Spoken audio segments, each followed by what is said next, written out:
Je pose la question, qui guérit? Jésus.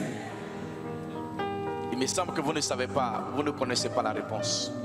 Je répète, qui guérit? Jésus.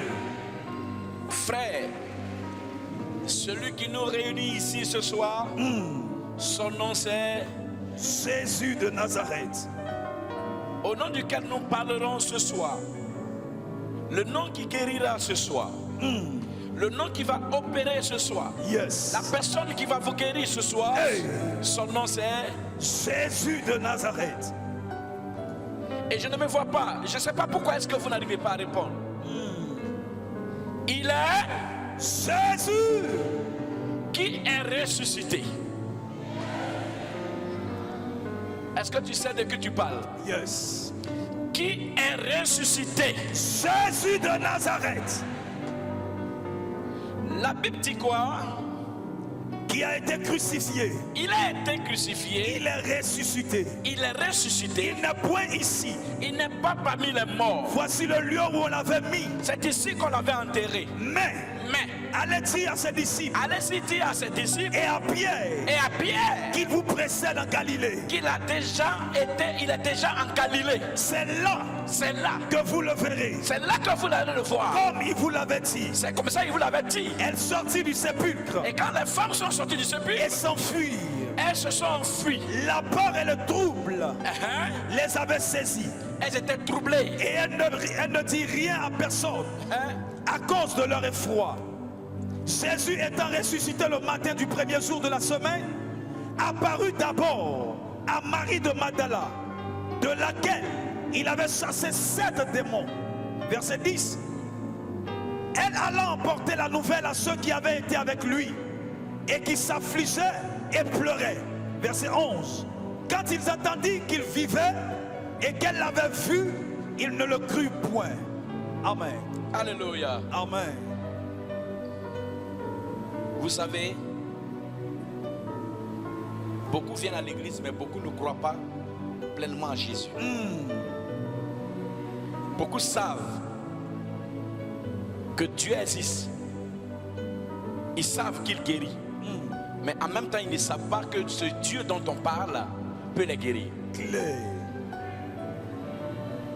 Le problème n'est pas que la main de Dieu est limitée. Le problème, c'est ta foi qui est limitée. Le problème ici n'est pas que Jésus ne peut pas faire. Le problème ici, c'est que toi-même, tu ne penses pas qu'il puisse le faire pour toi. Le problème ici n'est pas que Jésus n'opère plus, ou bien il ne guérit plus. Le problème, c'est que toi, aujourd'hui, tu ne fais tu fais plus confiance aux médecins qu'à la puissance de Dieu qui sort de la bouche d'un homme de Dieu. Beaucoup s'adressent à Dieu lorsque la médecine se sent échouée. Beaucoup viennent à Christ lorsque ils n'ont plus d'espoir. Il y en a même qui sont dans la maison de Dieu, qui pensent que le pasteur va faire un peu, et puis, ou bien l'homme de Dieu va faire un peu, et puis les médicaments vont faire un peu. C'est vrai.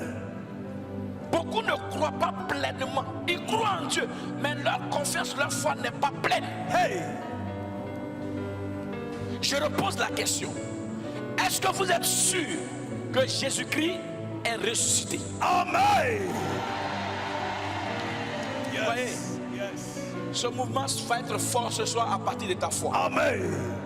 Aucun miracle ne peut se faire sans la foi. Clé.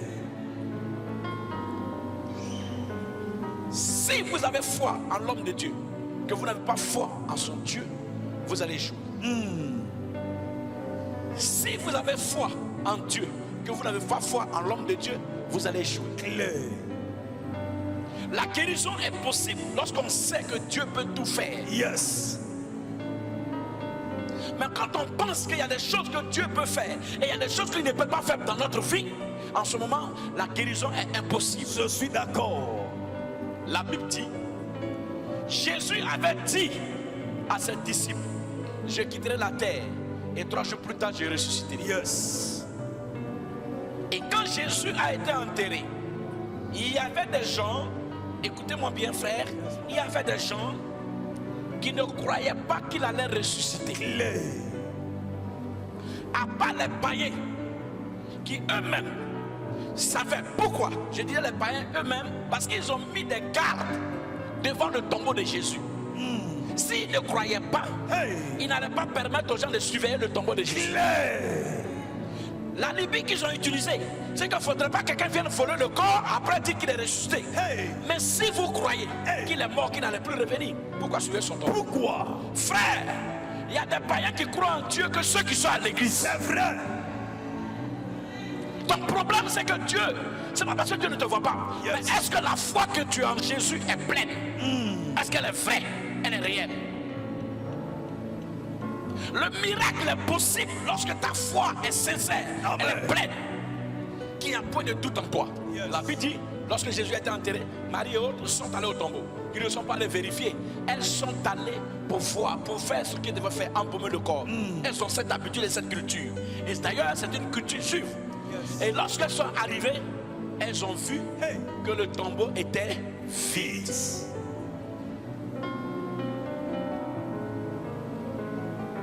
Nous n'allons pas utiliser quelque chose. Jésus a utilisé la parole pour dire, je mourrai et je ressusciterai. C'est la même parole que nous allons utiliser ce soir. Yes. Ça va être extraordinaire.